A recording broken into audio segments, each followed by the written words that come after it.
हरे राम हरे कृष्ण। आज हम श्रीमद् वाल्मीकि रामायण के अष्टम सर्ग का पाठ करेंगे। आठवें सर्ग का। आठवें सर्ग में महाराज दशरथ जो धर्म के बहुत बड़े ज्ञाता थे, एक दिन वह बहुत ही चिंतित होकर के अपने राजमहल में बैठे हुए हैं और वो विचार करते हैं कि पुत्र यज्ञ के लिए क्यों ना अश्वमेध यज्ञ किया जाए। ये विचार उनके मन में कई दिन से आ रहे थे। तो उन्होंने अपने मंत्रीवर सुमंत्र जी को बुलाया। सुमंत्र जी से उन्होंने कहा कि हे सुमंत्र जी, तत्काल आप आज ही जितने हमारे कुल पुरोहित और ब्राह्मण हैं, जो हमारे मंत्री परिषद से जुड़े हुए हैं, जो हमारे आदरणीय पुरोहित हैं, उन्हें ससम्मान तत्काल बुलाया जाए। मेरे मन में अश्वमेध यज्ञ करने का विचार आ रहा।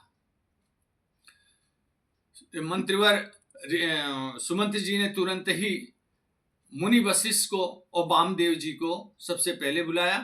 तत्पश्चात सुयज्ञ, जाबाली, काश्यप सहित अन्य जितने ब्राह्मण जो महाराज दशरथ से जुड़े हुए थे, उनके मंत्री परिषद से जुड़े हुए थे, जो उनके कुल पुरोहित थे, उन सभी ब्राह्मणों को उन्होंने राजमहल में बुलाया।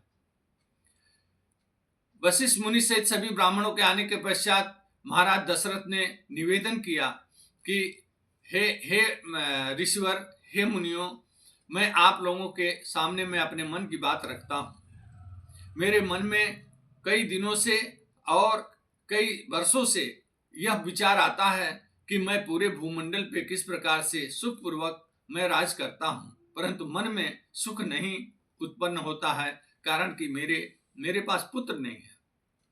पुत्र न होने के कारण मेरा मन विलाप करता है, मेरा मन दुखी रहता है। तो अतः क्यों ना हम लोग पुत्र प्राप्ति के लिए शास्त्र विधि से अश्वमेध यज्ञ का आयोजन करें। इस पर आप लोगों की क्या राय है? आप लोगों का क्या कहना है? सभी ब्राह्मण, सभी कुल पुरोहित ने आपस में राय विचार विमर्श करके और महाराज दशरथ के मनोबल को बढ़ाया। वशिष्ठ मुनि सहित सभी ब्राह्मणों ने कहा कि हे महाराज, आपने जो कुछ भी सोचा है वो शास्त्र संगत है, वो धर्म के अनुकूल है। अतः आप पुत्र प्राप्ति के लिए अश्वमेध यज्ञ का आपको आयोजन करना चाहिए।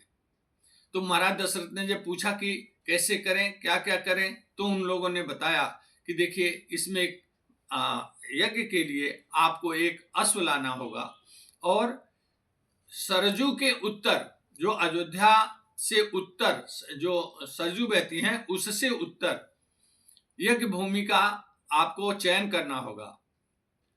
ऐसा हमारे आज भी जो अयोध्या से उत्तर की भूमि मखौड़ा धाम है, जहाँ पे पुत्रष्टि यज्ञ महाराज दशरथ ने किया था, जो वर्तमान में उत्तर प्रदेश के बस्ती जनपद में वह धाम आज भी है, जहाँ ऋषि मुनियों ने बहुत काल युगों युगों तक वहां तपस्या की थी। उसी भूमि को यज्ञ के लिए चयनित किया गया।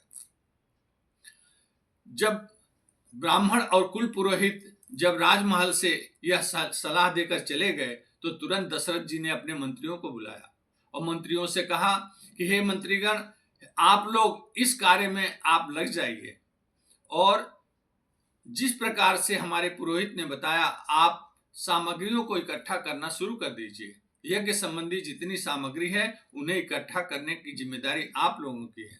इसके साथ ही यज्ञ का जो अश्व छोड़ा जाएगा, अश्व के साथ शूरवीर हमारे सैनिक भी जाएंगे और उसमें घोड़े के साथ उपाध्याय भी हमारे जाएंगे।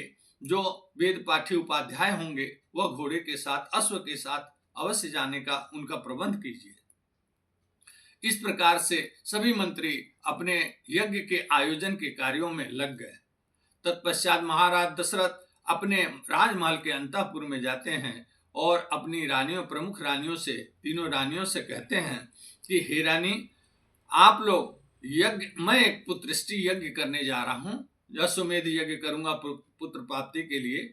जो कुल पुरोहित ने इस तरह का विधान बताया है, उस विधान के अनुसार आप लोगों को दीक्षा लेनी होगी और दीक्षा के अनुसार आपको भी उस यज्ञ में शामिल होना होगा। तो वह दीक्षा की विधि बताते हैं और वो लोग दीक्षा लेने को तैयार हो जाती हैं और तीनों रानियों के मुखमंडल पे कमल खिलने के समान प्रसन्नता आ जाती है। ये हमारे अष्टम सर्ग में इतना है और अगली कड़ी में हम नवम सर्ग की बात करेंगे। हरे राम हरे कृष्ण।